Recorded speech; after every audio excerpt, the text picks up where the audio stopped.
Hello viewers, இன்னைக்கு நம்ம Harihara Veeramallu movie review வெறும் 5 நிமிஷத்தில் பார்க்க போகிறோம்.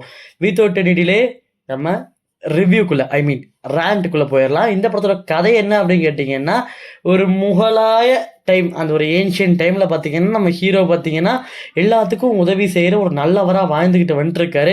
ஹீரோனாலே அதானே. ஸோ அப்படி அவர் வாழ்ந்துக்கிட்டு வந்துட்டுருக்கும் போது அவர் பார்த்தீங்கன்னா கிடைக்கிறதெல்லாம் திருடி திருடி ஒவ்வொரு இடத்துல திருடி அதை மக்களுக்கு நல்லது செஞ்சு அவருக்கும் எடுத்துக்கிட்டு இப்படி தான் வாழ்க்கையை ஓட்டிகிட்டு இருக்காரு. அப்படி இருக்கும்போது கொஹினூரில் ஒரு வைரம் இருக்குது, அதை நீ எடுத்துட்டேன்னா உன் லைஃபே செட்டில்டு, நீ சாகிற வரைக்கும் உன் மக்களும் சரி நீயும் சரி வாழ்நாள் முழுக்க சந்தோஷமாக இருக்கலாம்ப்பா அப்படின்னு சொல்லிட்டு ஒரு நியூஸை கிடைச்ச உடனே அதுதான்டா என் வாழ்நாள் லட்சியம்னு சொல்லிட்டு தலைவன் இறங்குறான். இதுதான் இந்த ஹரிஹர வீரமல்லு பார்ட் 1 கதையாக கேட்டீங்கன்னா கிடையாது. Harihara Veeramallu part 1, part 2, part 3, part 10 எடுத்தாலும் இதுதான் கதை. சரிங்களா? ஸோ இதை பற்றி நம்ம டீட்டெயில்டாக நம்ம பாசிட்டிவ்ஸ் அண்ட் நெகட்டிவ்ஸில் பார்த்துடலாம். இந்த படத்தோட பாசிட்டிவ் என்னன்னு கேட்டிங்கன்னா ஒரே ஒரு பாசிட்டிவ் தான், அது பவன் கல்யாண் அவர்கள் தான். அவருக்கு கொடுத்த ரோலை பர்ஃபெக்டாக பண்ணிட்டாரு. நிறையா பெரிய ஹீரோ பட்ஜெட் மூவிஸில் எல்லாத்துலேயும் நம்ம பார்க்கக்கூடிய காமனான விஷயம் இதுதான். அவங்களுக்கு கொடுக்குற சேலரி, அவங்களுக்கு கொடுக்குற அந்த ரோலை பர்ஃபெக்டாக கச்சிதமாக பண்ணி கொடுத்துட்டு போயிடுவாங்க. அதனால தான் அவங்களுக்கு அவ்வளோ ஹை பேடாக நம்ம சேலரி கொடுக்குறோம் அப்படிங்கிற மாதிரி தான் இப்போ ப்ரொடியூசர்ஸ்லாம் நினச்சிட்டு இருக்காங்க.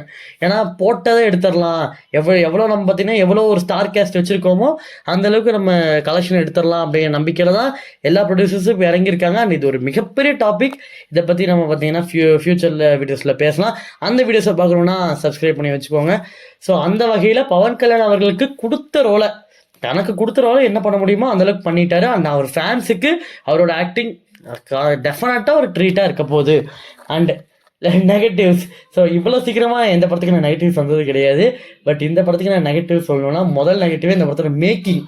லிட்டரலி சொல்கிறேன், ரீசன்ட் டைம்ஸில் தெலுங்கு ஃபிலிம் இண்டஸ்ட்ரி ஆகட்டும் கன்னட ஃபிலிம் இண்டஸ்ட்ரி ஆகட்டும் ரெண்டுத்துலேயுமே தரமான படங்களை இறக்கிட்டு இருக்காங்க. நீங்கள் எந்த படத்தோட எடுத்து பார்த்தீங்கன்னா சரி, ஏன் ஈவன் பாலையா சார் அவரோட படம்லாம் பார்த்தீங்கன்னா ட்ரோல் மெட்டீரியல் தான் ஆகும். இப்போ வர சில படங்கள் கூட ட்ரோல் மெட்டீரியல் ஆகிட்டு இருக்கு. பட் ஸ்டில் அவரோட படத்தோட மேக்கிங் குவாலிட்டி ஆகட்டும், அவர் எடுக்கிற அந்த ஸ்கிரிப்டோட அந்த ஆன்லைன் குவாலிட்டி ஆகட்டும் எல்லாமே பார்த்தீங்கன்னா ஓரளவுக்கு நல்லாவே இருக்கு. எஸ், பாலையா எலிமெண்ட்ஸ் உள்ளே இருக்குதான். பட் ஸ்டில் அது அவர்னால எந்த அளவுக்கு முடியுமோ அந்த அளவுக்கு அந்த ரைட்டிங் ஆகட்டும் ஸ்கிரிப்ட் ஒர்க் ஆகட்டும் எல்லாத்தையும் கேட்டு செலெக்ஷன் அவரோடது பெட்டராகவே பண்ணியிருக்கான்னு தான் சொல்லி ஆகணும். எஸ், நம்மளோட சொன்ன மாதிரி பாலையா அவர்களோட ஸ்கிரின்ஜாக்ஷன்ஸ் உள்ளே இருந்தாலுமே அந்த ரைட்டிங் ஆகட்டும் அந்த ஒரு பர்ஃபெக்ட் மேக்கிங் ஆகட்டும் எல்லாமே பர்ஃபெக்டாக பண்ணியிருக்காங்க. ஈவன் நான் பாலையான்னு சொல்கிறதுக்கு காரணம், ஏன்னா நம்ம தமிழ்லேயே பார்த்தீங்கன்னா எத்தனையோ வீடியோகள் இருக்குது பாலையா அவர்களை ட்ரோல் பண்ணி. ஸோ அந்த வகையில் இருக்கும்போது பவன் கல்யாண் அவர்களுக்கு தமிழ்நாட்டில் ஒரு நல்ல ஒரு ஃபேன் பேஸ் இருக்குது. அப்படி இருக்கும்போது அவர் இந்த மாதிரி ஒரு சுத்தமாக மேக்கிங் நல்லாவே இல்லாத ஒரு படத்தில் போய் நடிக்கிறதுங்கிறது லிட்ரலி அன்எக்ஸ்பெக்டபிள். சின்ன சின்ன பட்ஜெட் ஃபிலிம்ஸ் கூட பார்த்தீங்கன்னா அவங்களால முடிஞ்ச மேக்கிங்கை அவங்களால பெஸ்ட்டு கொடுத்துட்டு இருக்காங்க. அப்படி இருக்கும்போது இவ்வளோ பெரிய ஒரு பட்ஜெட் ஃபிலிமுக்கு இவ்வளோ பெரிய ஒரு ஆக்டர் உள்ளே இறங்குறாரு அப்படிங்கும்போது மேக்கிங் கன்ஃபார்ம் நல்லா பண்ணியிருக்கணும். அது ஒரு மிகப்பெரிய நெகட்டிவ். ரெண்டாவது, ரைட்டிங்கில் சுத்தமாக சுறுசுறுப்போ எதுவுமே இல்லை. ரைட்டிங்கில் ஒன்றுமே இல்லை, ஒன்றுமே இல்லை.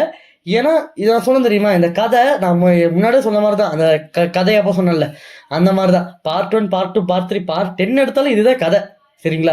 ஏன்னா பார்ட் 1 இப்போ நான் சொன்ன தெரியுமா, அவருக்கு அந்த நியூஸ் கிடச்சிச்சு, அவர் அந்த தயாராகிட்டார், அது எடுக்கிறக்காக தயாராகிட்டார் அப்படிங்கிறது இது வெறும் இன்டர்வல் வரைக்கும் தான்.